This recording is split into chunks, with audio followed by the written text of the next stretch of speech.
misalnya dia teriak terus jadinya malah dibunuh gimana? Kami belum pernah mendapatkan hasil visum.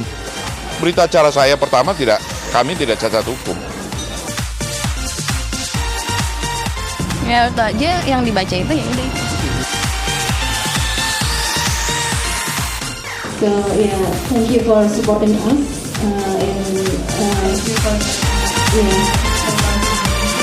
okay.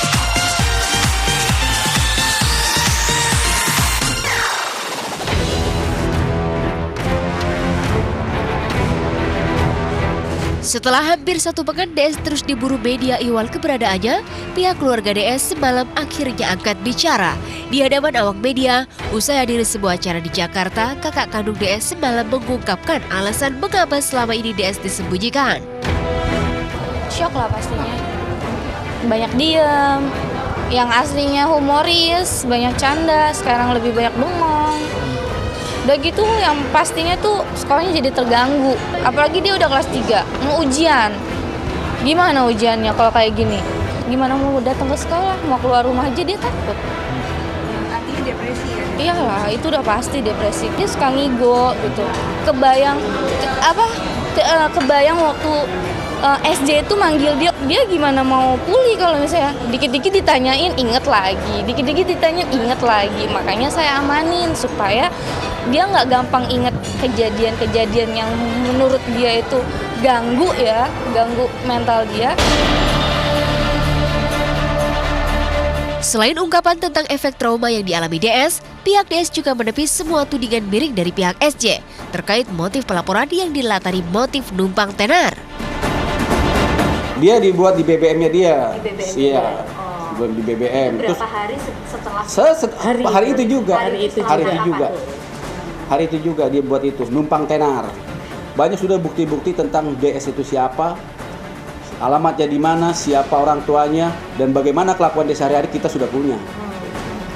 Update status ya di medsos itu juga sama sekali nggak ada. Boleh dicek katanya kan dari pihak sebelah mau cek melalui pakar IT kan, boleh. Pada intinya dari A sampai Z, saya tanya dulu sedikit, tar jeda, jika tahu saya tanya lagi.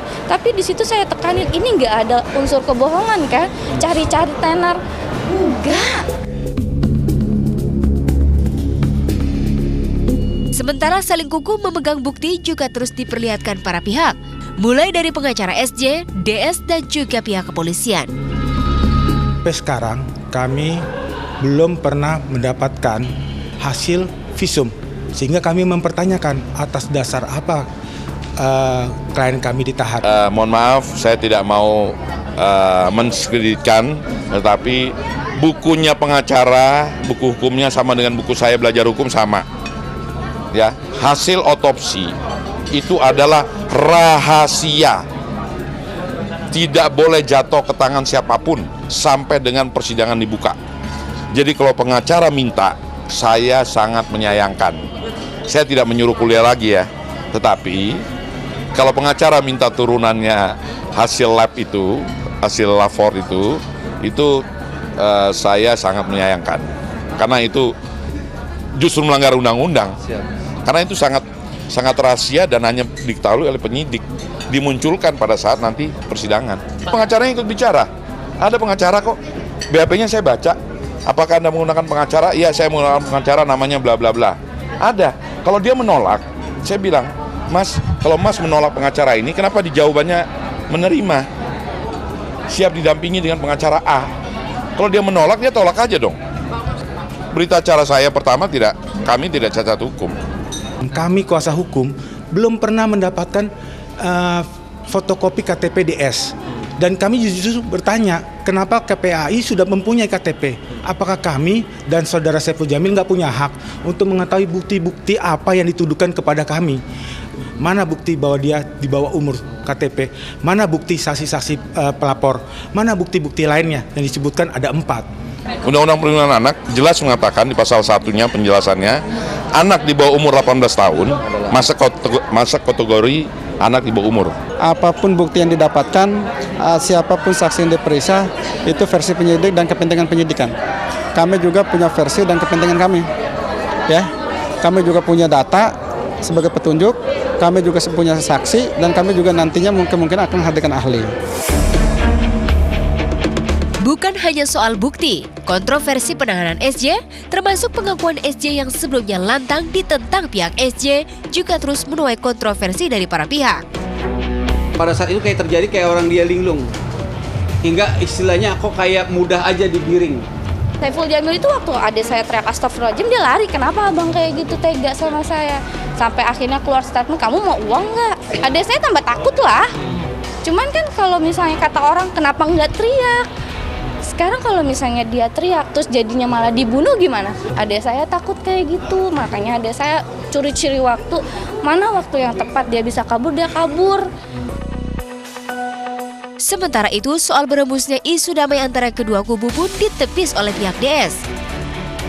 Waduh, saya jauh dari kata-kata damai. Tapi kalau dia datang baik-baik, kita minta maaf ya, is oke lah. Kita manusia punya hilaf ya. Kalau maaf cuma sekedar maaf secara manusiawi, kita pasti maafin lah. Tapi kalau hukum tetap jalan, sampai dia dihukum benar-benar. Kalau nggak dihukum, nanti anak-anak mana lagi yang mau dijadiin korban sama dia?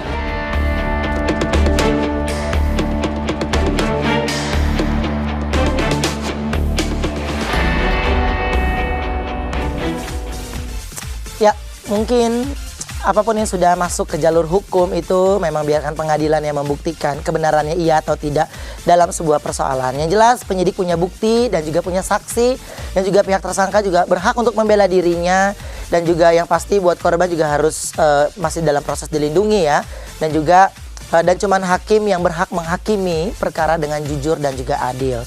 Yang pasti dalam permasalahan yang menimpa Saiful Jamil, mungkin banyak sekali orang yang di luar sana yang menghujat, memberikan statement-statement negatif. Terkadang kita mudah sekali menghujat orang lain, tapi kita lupa menghujat kesalahan kita sendiri ya. Jadi ada baik. Kalau ada baiknya yang tidak tahu atau apapun, lebih baik kita diam saja, biarkan mereka dua keluarga yang menyelesaikan, dan kita hanya menyaksikan seperti apa proses hukum yang berjalan ya. Bersama saya Ruben Onsu sudah siap memberikan kabar terhangat, terbaru dan menarik dari dunia selebriti dalam obrolan seputar selebriti obsesi. Dan kita masih punya berita berikutnya nih, ada dari Cika Jessica yang mengakui postingannya di akun pribadinya. Nah, postingan apa sih? Kita akan lihat sesaat lagi, tetap di Obsesi.